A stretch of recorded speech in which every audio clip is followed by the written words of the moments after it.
Press meet పెట్టడానికి ముఖ్య కారణం ఏదైతే సూపర్ 6 కార్యక్రమాన్ని ఈ మంచి ప్రభుత్వం దిగ్విజయంగా ఒక్కొక్కటిగా అమలు చేసుకుంటూ ముందుకెళ్తుందో దాన్ని భరించలేక అమలు జరుగుతున్నటువంటి విధానాన్ని కానీ అమలు చేస్తున్నటువంటి పరిస్థితులను కానీ తట్టుకోలేక ప్రతిపక్షం అనడానికి కూడా ప్రజలు దాన్ని ప్రతిపక్షం అంటే బాగోదేమో, ప్రజలు మళ్ళీ ఇబ్బంది పడతారు. వైఎస్ఆర్ కాంగ్రెస్ పార్టీ నాయకులు చాలా తప్పుడు విధంగా మాట్లాడుతున్నటువంటి పరిస్థితి. ఇంకా అంతకంటే ఏంటంటే జర్నలిజానికే మాయను మచ్చగా తయారైనటువంటి సాక్షి పేపర్, సాక్షి ఛానల్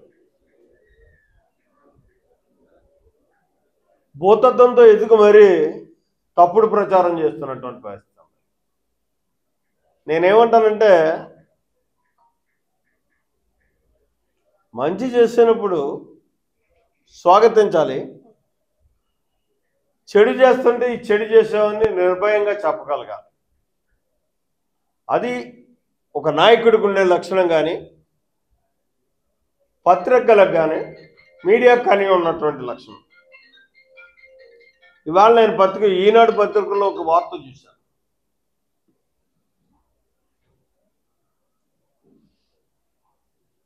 చాలా నిర్భయంగా రాశారు.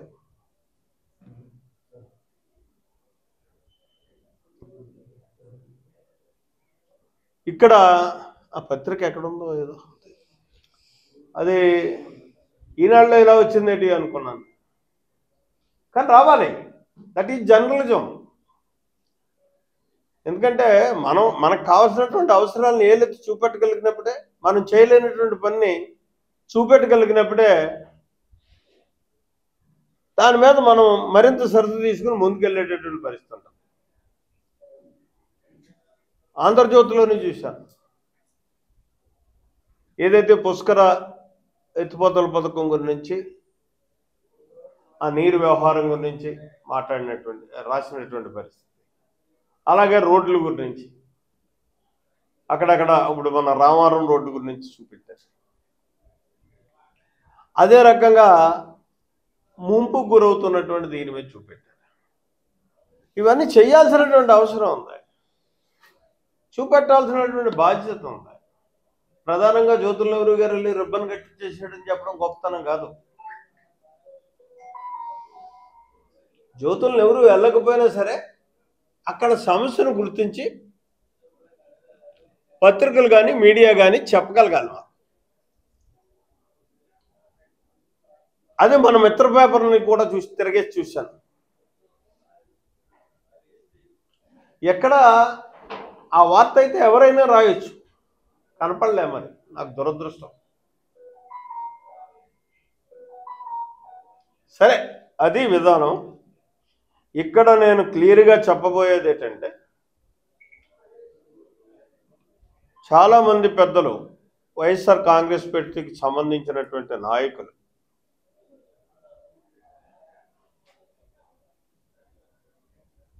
ఫ్రీ బస్సు గురించి చాలా రకరకాలుగా చెప్తున్నారు. ఏమని చెప్తున్నారు? ఇవాళ ఆ పేపర్లో చూస్తే అన్నిళ్ళకి బస్సులు గతంలో ఉన్నాయా, ఉంటాయా? అవసరం మేరకు అక్కడ ఉండేటటువంటి దీని మేర ప్రయాణికులకు ఇది మేరకు బస్సులు రూట్లు సెలెక్ట్ చేసుకుని ఆ రూట్లకి వేస్తారు. ఆ రూట్లకి వెళ్ళి మనం ఎక్కాల్సినటువంటి అవసరం ఉంటుంది. 1 కిలోమీటర్, 2 కిలోమీటర్లు, 5 కిలోమీటర్లు వెళ్తేనే బస్సు దొరుకుతుంది నీకు. ఇటువంటి అన్నీ చూసి పేపర్లో వేసి ఇది ఫెయిల్యూర్. అసలు పిచ్చినా కొడక. ఇవాళ నిన్న ప్రారంభించింది, మొన్న ప్రారంభించడం జరిగింది 15వ తారీఖునే. ఇవాళ 18వ తారీఖు 3 రోజులైంది. ఇందులో చేర్పులు మార్పులు కూడా ఉంటాయి ఖచ్చితంగానే. ఇది ఒక మంచి ప్రభుత్వం పనిచేస్తుంది ఇవాళ. ప్రజలకు అందుబాటులో ఉండాలి 24 గంటలు అనేటటువంటి ఆలోచనతో పనిచేస్తున్నటువంటి ప్రభుత్వం అయితే అప్పుడే తొందరపడిపోతే ఎలాగా? అప్పుడే భుజాలు తడుముకుంటే ఎలాగ? నువ్వు ఇందులో తప్పులు ఎదిగేద్దాం అనుకుంటే ఎలాగా? నిజంగా వెళ్ళాల్సిన రూట్కి కొత్తగా కూడా రూట్లు వేయాల్సినవి ఉంటాయి, వేస్తాం. నిన్న ఉదాహరణకి ముఖ్యమంత్రి గారు ఒకటే చెప్పాడు, మొన్న తీసుకున్నటువంటి నిర్ణయాలు అయితే ఘాట్ రూట్స్లో ఫ్రీ లేదు అన్నాడు. నిన్న ఏం చెప్పాడు? ముఖ్యమంత్రి చెప్పలే ఘాట్ రూట్స్లో ఫ్రీ లేదని, అధికారులను నిర్దేశించారు. అది కరెక్ట్ కాదు. రాష్ట్రం అంతా ఫ్రీ అన్నాడు. ఇక్కడ రాష్ట్రం అంతా ఫ్రీ అన్న తర్వాత ఇంక అడ్డే ఉంది. మొన్న అధికారుల నిర్ణయమో లేకపోతే అక్కడ ప్రభుత్వ నిర్ణయం తీసుకున్న తర్వాత అబ్బాయి అక్కడికి కూడా అవసరం ఉంది, ఘాట్ రూట్ నుంచి కూడా మనం ప్రయాణం చేసే వాళ్ళు ఉంటారు కాబట్టి వాళ్ళకు కూడా ఫ్రీ ఇవ్వాలనుకున్నాడు. ఆయన అనౌన్స్ చేశాడు మళ్ళీని. అలా ఇంకా దీన్ని 1 నెల 2 నెలల దాకా కూడా ఇందులో సర్దుబాట్లు ఉంటానే ఉంటాయి. రెండోది, ఒక పెద్ద మనిషి అంటాడు ఎక్స్ప్రెస్లకు ఇవ్వలేదు. మా డిపోలో చూసుకున్నట్టయితే 3 రకాల బస్సులకే ఇచ్చారు. 3 రకాల బస్సులకు ఇవ్వడం ఏంటండి? గోకవరం బస్సు డిపోలో 54 బస్సులు వస్తుంటే 54 బస్సులు అక్కడి నుంచి ప్రయాణం స్టార్ట్ అవుతుంటే 54లోని 42 బస్సులు ఫ్రీ బస్సులుగా వెళ్తున్నాయి మహిళా సోదరిమణులకి. 12 బస్సులే ఫ్రీ కానీ అవి అంతర్రాష్ట్రాలకు వెళ్ళాయి కాబట్టి తర్వాత సూపర్ డీలక్స్లో ఇటువంటి వాటిల్లో ప్రయాణం ఏం చేయాల్సిన పని లేదు. మనం చేసేది 50 కిలోమీటర్లు 60 కిలోమీటర్లు మ్యాక్సిమం 100 కిలోమీటర్లు వెళ్తాం. నువ్వు 100 కిలోమీటర్లకి సూపర్ డీలక్స్ ఎక్కేయాలని ఏ సోదరిమణి కోరుకోదు. నేను పత్రికలో చూశాను, 1110 రూపాయలు నాకు లబ్ధి చేకూరింది నా కుటుంబానికి, నేను విజయవాడ వెళ్తుంటే అని చెప్పి అంబాజీపేట నుంచి. ఆ ఫ్యామిలీ ఎంత ఆనందంగా ఉంటుందండి. మళ్ళీ అటు నుంచి వచ్చేటప్పుడు 1110 రూపాయలు. ఇవన్నీ కలిస్తే ఏమన్నా నువ్వు మొయ్యలేనంత భారం జరగట్లే. ఇవాళ మా అంచనా ప్రకారం అయితే 1942,000 కోట్ల రూపాయలు, 1942 కోట్లు సంవత్సరానికి మనం ఆర్టీసీకి ఫ్రీ బస్సు వల్ల సమర్పించేది. ఒకవేళ పెరిగితే 2,500 అవుతుంది. అది ఎవరికి ఇస్తున్నాం? ప్రజలకు అందుబాటులోకి తీసుకెళ్తాం, ప్రజలకు ఇస్తున్నాం. ఇదే పనిగా ఎక్కేసి తిరిగేస్తారా? ఈ 10 రోజులు ఉన్న ఒత్తిడి కూడా 11వ రోజుకి తగ్గుతుంది. అవసరం ఉంటేనే ప్రయాణం చేస్తారు. ఇక్కడ ఖచ్చితంగా లబ్ధి కూడా ఉంటుంది. భార్య వెళ్ళినప్పుడు భర్తకు కూడా వెళ్ళాల్సినటువంటి అవసరం ఉంటే కంపల్సరీ వెళ్తాడు. నా భార్యకి ఫ్రీ ఉంది కదా, నేను టికెట్ కొంటే ఏం పోయిందిలే అని చెప్పేసి అని వాడు కూడా వెళ్ళేటటువంటి పరిస్థితి ఉంటుంది. అది లేనప్పుడు ఏం చేస్తాడు? నువ్వో నేనే వెళ్ళి వచ్చేద్దామో ఒక టికెట్ సరిపోద్ది అనుకుంటాడు. కూడా ఆర్టీసీకి లబ్ధి చేకూరేటటువంటి పరిస్థితి ఉంటుంది. దీనివల్ల ఇది వ్యాపార సంస్థ కాదు. ప్రభుత్వం అంటేనే మనకు నష్టం జరిగేటటువంటి పరిస్థితి లేదు. అయితే ఒకటే, ఈ పిచ్చిన కొడుకులకు నేను చెప్పేది ఏంటంటే, తొందరపడి ఒక పథకం మీద ఒక నిర్ణయం తీసుకోకండి. దానికి టైం ఇవ్వండి, చెప్పండి ఈ రకంగా చేస్తే బాగుంటుంది అని చెప్పడంలో తప్పులేదు. అది చెప్పటంలే ఫెయిల్యూర్ పెద్ద అక్షరాలతో రాయాలి. ఎక్కడ ఫెయిల్యూర్ అయిందండి? పండగ చేసుకుంటున్నారు ఇవాళ. ఆర్టీసీ బస్సులు చూస్తుంటే కళకళలాడుతున్నాయి. అదే కాదు, ఇవాళ గౌరవ ముఖ్యమంత్రి గారు ఒక ఇది ఇచ్చాడు. ఇదే పేపర్లో పత్రికా ప్రకటన చేశారు, అన్నదాత సుఖీభవ. ఈ అన్నదాత సుఖీభవకి ఎవరికైనా రానటువంటి వాళ్ళు ఉన్నట్టయితే మళ్ళీ మీరు అర్జీలు పెట్టుకోండి. ఓ టైం బాండ్ ప్రకారం టైం కూడా ఇచ్చాడు.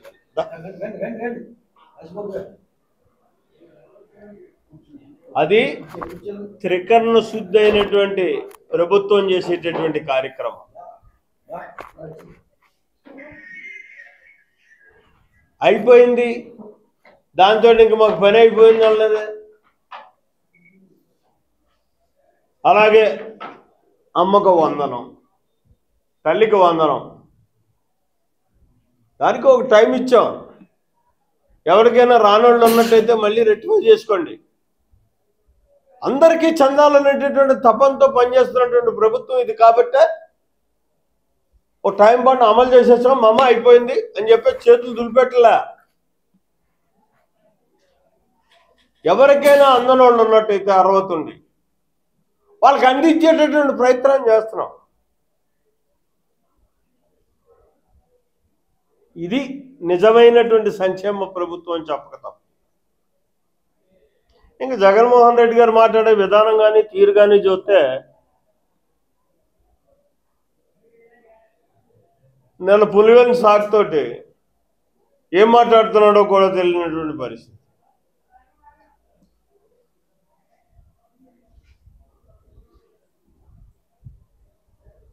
ఇంకా దాన్ని ఏమనాలో నాకు అర్థం కావట్లే. కొన్ని పత్రికల్లో వస్తున్నటువంటి వార్తలు కానీ కొన్ని టీవీల్లో ఇస్తున్నటువంటి విధానం కానీ చూస్తే లోకేష్ గారు ఢిల్లీ వెళ్తున్నాడు, రాజకీయ నిర్ణయాలు తీసుకోవడానికి వెళ్తున్నాడు, జగన్మోహన్ రెడ్డిని అరెస్ట్ చేసేయడానికి వెళ్తున్నాడు, అరెస్ట్ చేయడానికి పర్మిషన్ తీసుకోవడానికి వెళ్తున్నాడు. ఒకడ పర్మిషన్ ఏంటి, దానికి పనేటి? చట్టం దాని పని చేసుకుంటుంది, దాని చేసుకుంటుంది. లోకేష్ చెప్పక్కర్లేదు, లోకేష్ ప్రయత్నం చేయక్కర్లేదు, చంద్రబాబు నాయుడు చూడక్కర్లేదు, నేను ఆడక్కర్లేదు. కానీ నిజంగా అరెస్ట్ చేయాల్సినటువంటి పరిస్థితి చట్టంలో ఉంటే, ఆ కేసులో ఉంటే ప్రేమ పంపించి దాన్ని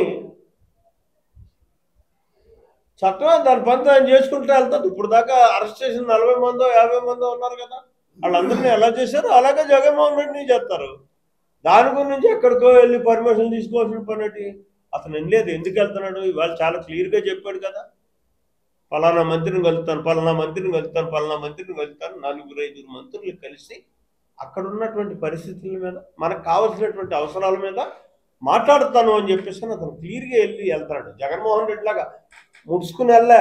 ఢిల్లీ ఎందుకు వెళ్తున్నాడో తెలిసింది కాదు, ఎందుకు వస్తున్నాడో తెలిసింది కాదు. ఢిల్లీ వెళ్ళినప్పుడల్లా పెద్ద క్వశ్చన్ మార్క్, కేసులు ఆఫ్ చేసుకోవడానికి వెళ్తున్నాడు. అదే నిజమైంది, ఆగిపోయాయి కదా కేసులు, అలాగా మూతలో పడ్డా. అదే చేసుకున్నాడు తప్పించి ఈ రాష్ట్రానికి ఏమీ చేయలేదు కాబట్టి జనం చేయన్నారు. కానీ వాళ్ళు లోకేష్ కానీ చంద్రబాబు నాయుడు కానీ వెళ్ళి దేనికి వెళ్తున్నారు? వెళ్ళేటప్పుడు చెప్తున్నారు, వచ్చిన తర్వాత చెప్తున్నారు ఏం జరిగిందో. ఇది ప్రజాస్వామ్యం. నేనేమన్నా దాచిపెట్టుకోవడానికి. నేను విజయవాడ వెళ్ళి చంద్రబాబు నాయుడు దగ్గరికి వెళ్ళాను అనుకోండి, కలిసినప్పుడు ఖచ్చితంగా వచ్చి ఎప్పుడు చెప్పలేను, ఇక్కడ ఏదో ఉందంటే అదే పర్మిట్ ఇచ్చేయండి నాకు దిగేస్తానంటే చెప్పలేదు. నేను వెళ్ళి పుష్కర్ కాలువ కావాలనో లేకపోతే ఇంకొక హై స్కూల్ కావాలనో ఇంకొక ఇది కావాలనో అడిగినప్పుడు దాన్ని వచ్చి మీతో చెప్పడానికి నాకు భయమేమో. అదే ఈవేళ లోకేష్ చేసేది. ఇవాళ ఢిల్లీ వెళ్తున్నాడు, వెళ్ళి అక్కడ 4 మంత్రులను కలుస్తున్నానని చెప్పేసి ఒక ప్రోగ్రాం ఇచ్చాడు. దానికి సెలవులో పొలవులో వెళ్ళేసి జగన్మోహన్ రెడ్డిని మూసేయడానికి. జగన్మోహన్ రెడ్డిని మూసేయడానికి ప్రతి పోటుగాడా? అతను పోటుగాడో కాదో తెలిసిపోలేదట బాబురాజు నిన్న.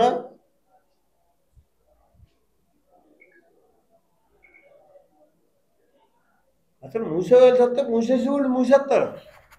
పోలీస్ వ్యవస్థ ఉంది, చట్టం ఉంది, కోర్టులు ఉన్నాయి.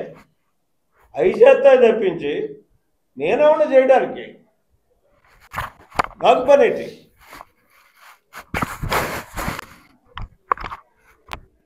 అందుకని ఏంటంటే ఇది ఒక మంచి ప్రభుత్వం కాబట్టి, మంచి కార్యక్రమాలు చేసుకెళ్తుంది కాబట్టి ప్రజాప్రతినిధులుగా మేము కానీ, జర్నలిస్టులుగా మీరు కానీ మనం ప్రజలకి అవగాహన కల్పించేటటువంటి విధానంలో నడుచుకుంటే మంచిది అన్నది నా సూచన. ఎవడో ఏదో అవాకు చవాకులు వాగేస్తే అది రాసేయడం కూడా కరెక్ట్ కాదు.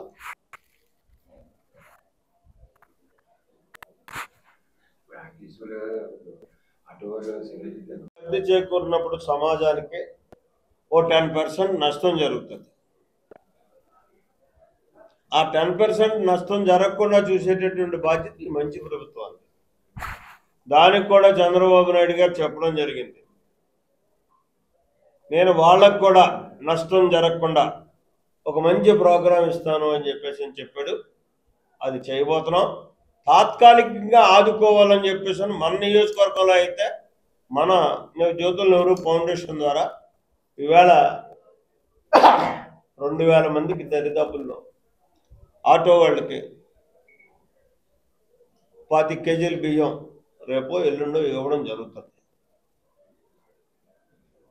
తాత్కాలికంగా ఆదుకోవడం ఇది. అంటే ఒక నెలకు సరిపడేటువంటి బియ్యాన్ని మనం వాళ్ళకి ఇచ్చామంటే దానివల్ల సంవత్సరం నడపవచ్చు దాన్ని. ఈ మిగులు వాడు సంపాదించే ఆదాయంలో వచ్చే నష్టాన్ని తట్టుకుంటూ ముందుకెళ్ళడానికి అవకాశం ఉంటుంది అనేటటువంటి ఆలోచనతో ఈ నిర్ణయం మేము తీసుకోవడం జరిగింది. నవీన్ తీసుకోవడం జరిగింది. నేను పోటుగాడు నవీన్ తీసుకోవడం జరిగింది. అది తీసుకుని రేపు ఎల్లుండి పంచి పెడతాడు. ఇది అంటే మనసు ఉన్నటువంటి ప్రభుత్వం కానీ, మనసు ఉన్నటువంటి రాజకీయ నాయకులు కానీ చేసేటటువంటి కార్యక్రమాలు ఈ రకంగా ఉంటాయి. దానివల్ల ఆటో సోదరులకు కూడా ఎక్కడా నష్టం రానటువంటి విధానంలోనే చంద్రబాబు నాయుడు గారు మంచి పథకాన్ని తొందరలోనే ఏర్పాటు చేయడం జరిగింది.